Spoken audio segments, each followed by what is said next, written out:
Aku kepikiran deh, kan aku punya adik SMA ya sekarang. Terus waktu SMA tuh aku susah banget manage waktu. Kira-kira ada gak ya caranya biar bisa manage waktu dengan efektif, biar bisa dikasih tahu ke adik aku? Halo semua, kakak tadi bertanya-tanya nih, gimana sih cara memanage waktu saat SMA? Kira-kira ada caranya nggak ya? Tentu saja ada dong. Sini aku kasih tahu infonya. Hai, aku Tria. Hai, aku Alicia. Kami berdua dari jurusan Bimbingan dan Konseling. Universitas Negeri Surabaya. Kita mau ngapain sih di sini? Di sini kita akan memberikan informasi mengenai cara bagi siswa dan siswi SMA dalam mengolah waktu. Selamat menyaksikan. Tada!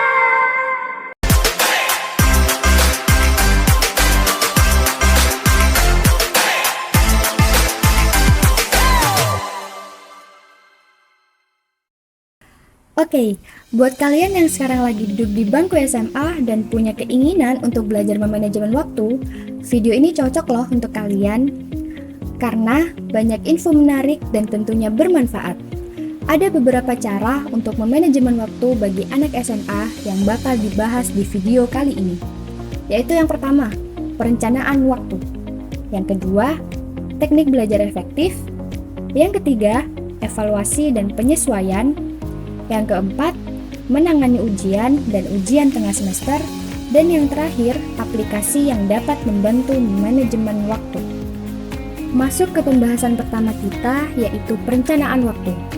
Gimana sih caranya kita bikin perencanaan waktu buat diri kita? Yang pertama, jelas, kita harus mengidentifikasi waktu yang tersedia. Artinya apa? Yaps, benar. Artinya, kita harus bisa mengenali atau menentukan berapa banyak waktu yang dapat digunakan untuk suatu aktivitas atau tugas tertentu. Misalkan nih, kita dalam sehari punya 24 jam yang bisa kita kurangi dengan waktu tidur yaitu 8 jam. Dan waktu sekolah 8 jam di setiap weekday tentunya. Artinya, waktu yang kita miliki sisa 8 jam. Kemudian langkah yang kedua, kita harus memprioritaskan kegiatan. Seringkali kita merasa kurang dengan waktu yang kita miliki. Untuk itu, kita perlu mengetahui kegiatan prioritas yang harus kita lakukan terlebih dahulu. Salah satu caranya, kita bisa membuat to-do list, yaitu menulis atau mencatat semua kegiatan dan tugas yang kita miliki beserta batas waktunya. To-do list di sini bisa kita buat di buku catatan, sticky note, ataupun aplikasi di handphone kita. Setelah itu, kita bisa mulai kerjain tugas yang batas waktunya paling dekat dan tentunya yang paling penting. Selanjutnya, kita harus tetapin waktu belajar kita dengan konsisten dan tentunya durasi istirahat. Kita bisa atur waktu belajar kita di waktu-waktu yang optimal. Misalnya, pada saat diri kita paling fokus dan energik. Kapan itu? Yang pasti, diri kita sendiri yang tahu. Kita orang yang bisa belajar di siang, sore, atau malam hari. Selain menentukan waktu belajar, kita juga perlu menetapkan durasi istirahat untuk tetap menjaga keseimbangan. Waktu istirahat bisa digunakan untuk makan, rebahan, ataupun melakukan aktivitas ringan. Jangan sampai kita terus-terusan belajar tanpa memerhatikan waktu istirahat. Karena hal itu malah bisa bikin kita sakit ataupun stres loh. Oh iya, buat anak SMA, pasti ada yang tertarik buat ikut ekstrakurikuler. Dan gak ada salahnya buat ikut ekstrakurikuler untuk ningkatin skill kita. Tapi tentunya pastikan kalau ada waktu yang cukup untuk aktivitas tersebut tanpa mengganggu waktu belajar. Selanjutnya, tetapin batas waktu di setiap aktivitas kita. Hal ini ngebantu untuk mencegah pemborosan waktu serta meningkatkan fokus. Tapi tentunya, tetapkan batas waktu yang realistis untuk setiap tugas berdasarkan kompleksitas dan durasi yang diperlukan. Namun, sebenarnya tidak ada salahnya jika kita ingin mengatur batas waktu keras dan disiplin diri untuk mematuhinya. Ini membantu mencegah pekerjaan berlarut-larut tanpa batas waktu yang jelas. Tapi perlu diingat, fleksibilitas juga penting dan terkadang perlu untuk menyesuaikan prioritas dan batas waktu berdasarkan situasi yang berkembang. Karena pada nyatanya, jadwal ideal tidak selalu sesuai dengan kenyataan. Yang terakhir, kurangin kebiasaan menunda-nunda tugas atau prokrastinasi. Karena itu bakal buat jadwal dan perencanaan waktu kita jadi berantakan dan sia-sia. Sebisa mungkin, kita paksain diri kita buat bergerak dan jauhin hal-hal yang dapat mendistraksi kegiatan atau belajar. Selanjutnya, ada teknik belajar efektif. Kira-kira teknik apa aja sih yang bisa kita gunain untuk menciptakan suasana belajar yang efektif? Sini-sini, aku kasih tahu deh. Yang pertama, tentukan tujuan belajar. Banyak dari kita mempunyai alasan dan tujuan yang unik untuk belajar.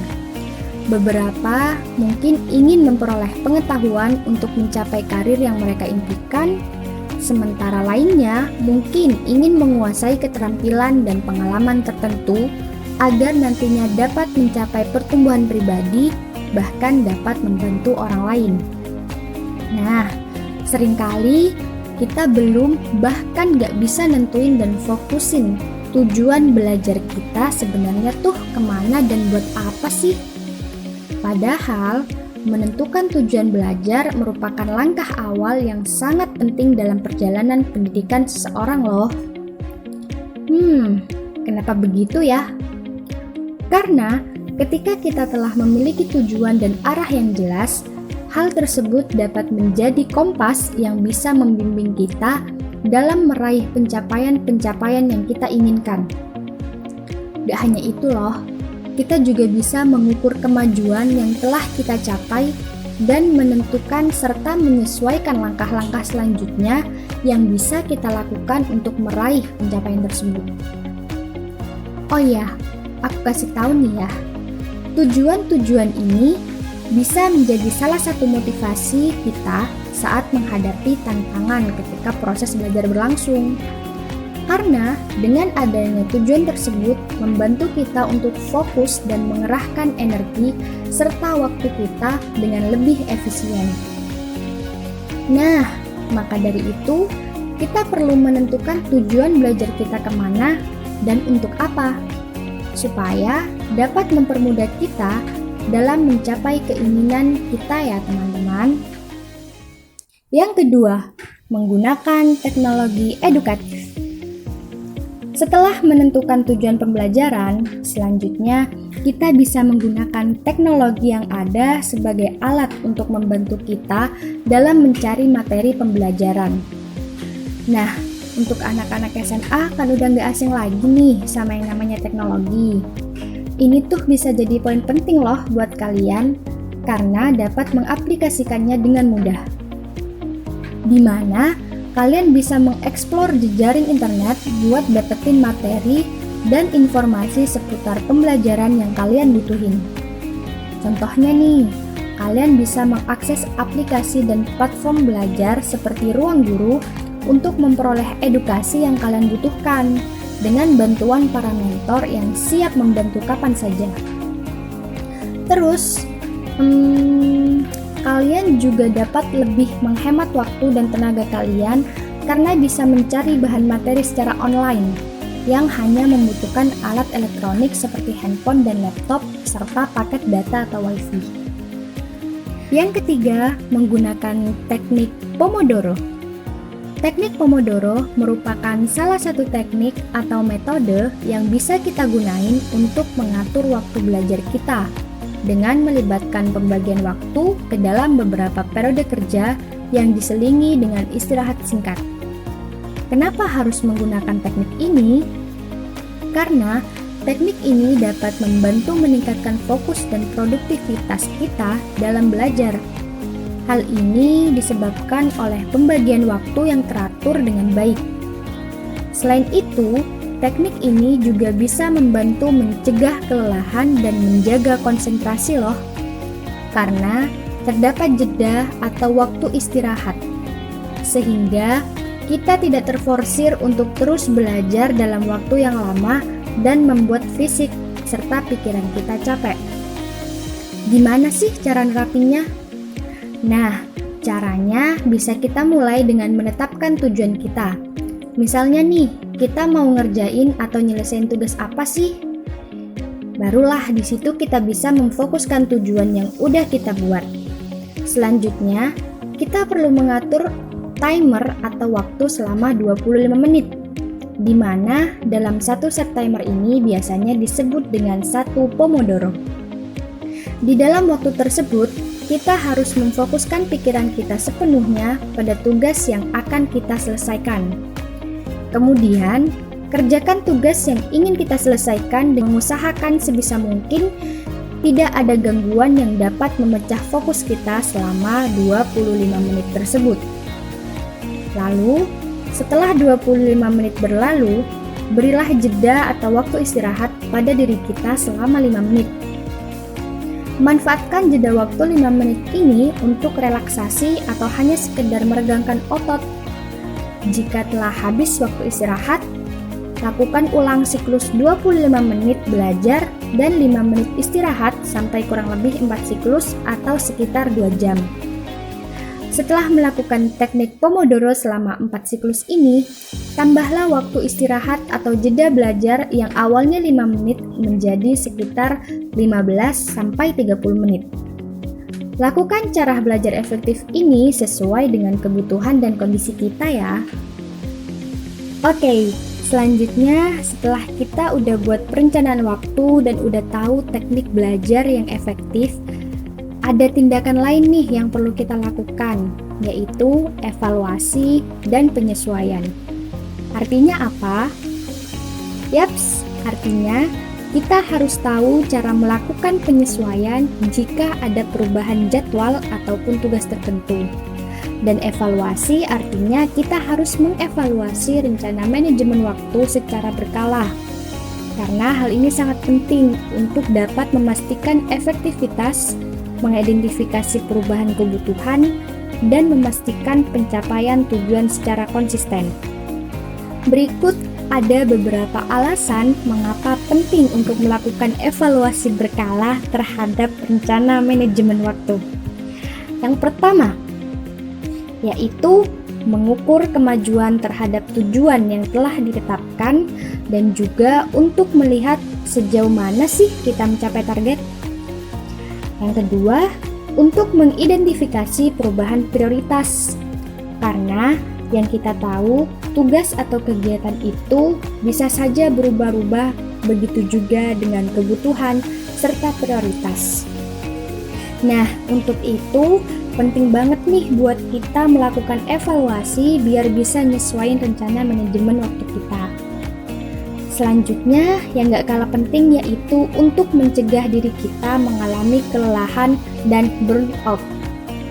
Dengan evaluasi, kita bisa identifikasi apakah jadwal kita itu terlalu padat dan tidak realistis ataukah udah sesuai. Alasan pentingnya evaluasi dalam manajemen waktu ini yaitu agar kita tidak memboros waktu. Selain itu juga agar kita bisa mengidentifikasi kebiasaan apa aja sih yang bikin kita tuh boros waktu. Nah, dengan evaluasi kita bisa ambil langkah buat memperbaiki hal tersebut. Dan yang terakhir yaitu buat mastiin ketercapaian tujuan jangka panjang. Hal ini memungkinkan penyesuaian perencanaan jangka panjang seiring berjalannya waktu.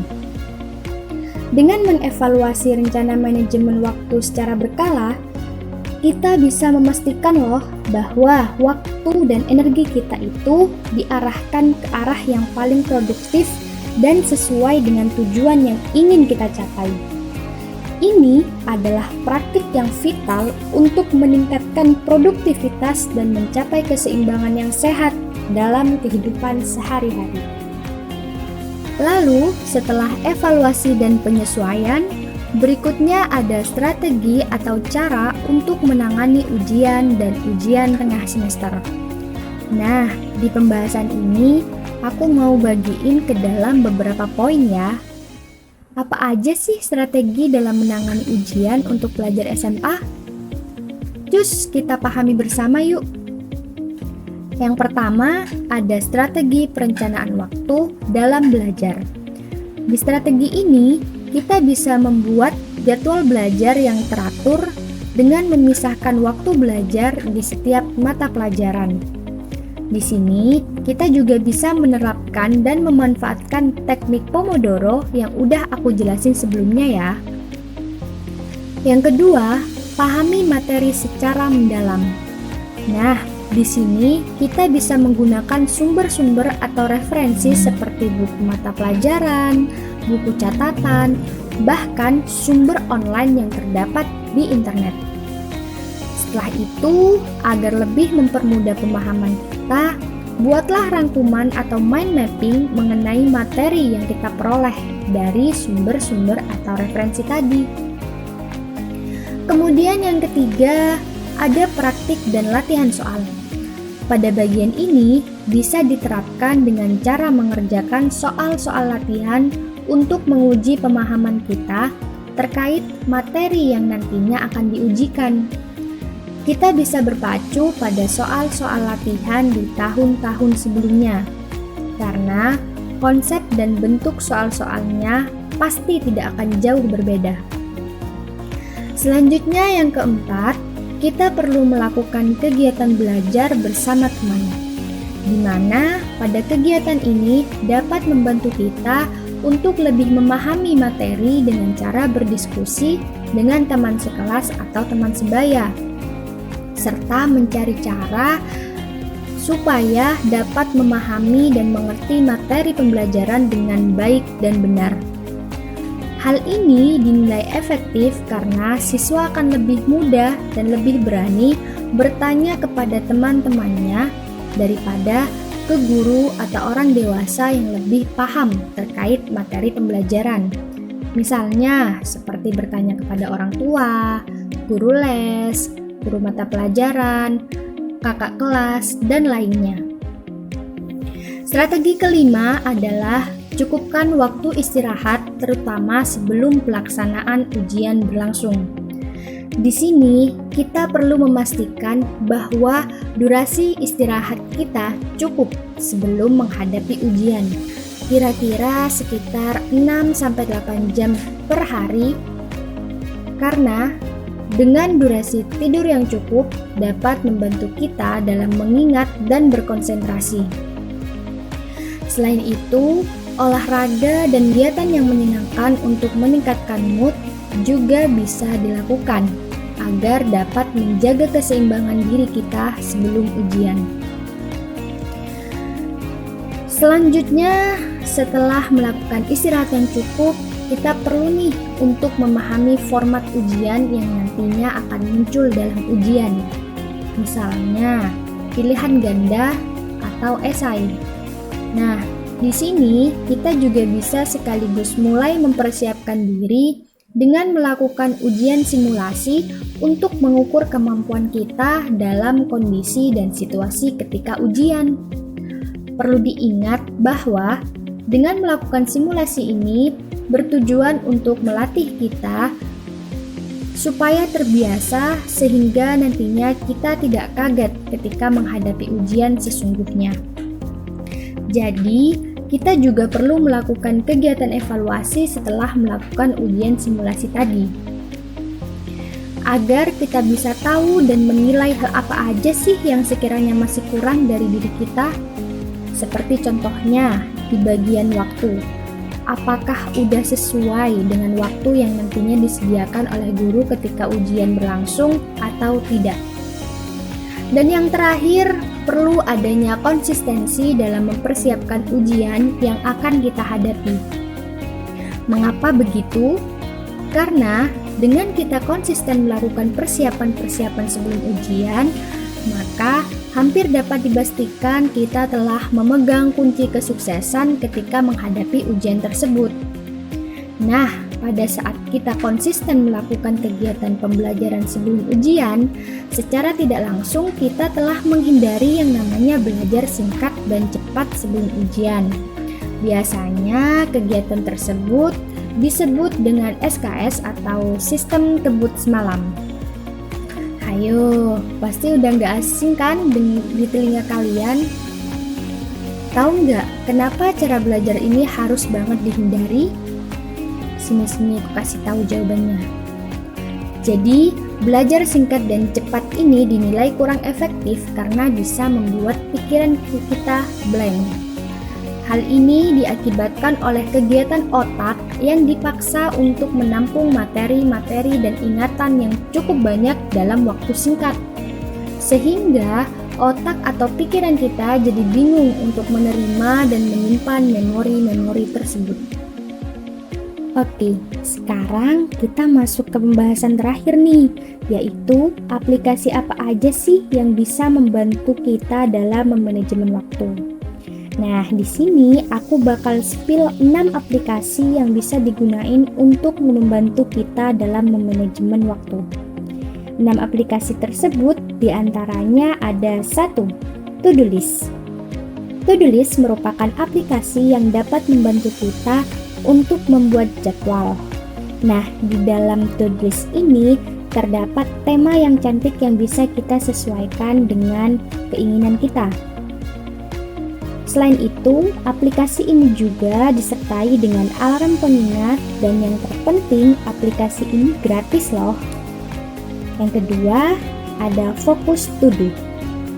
Focus To Do merupakan aplikasi yang mengombinasikan manajemen tugas dengan teknik Pomodoro Timer.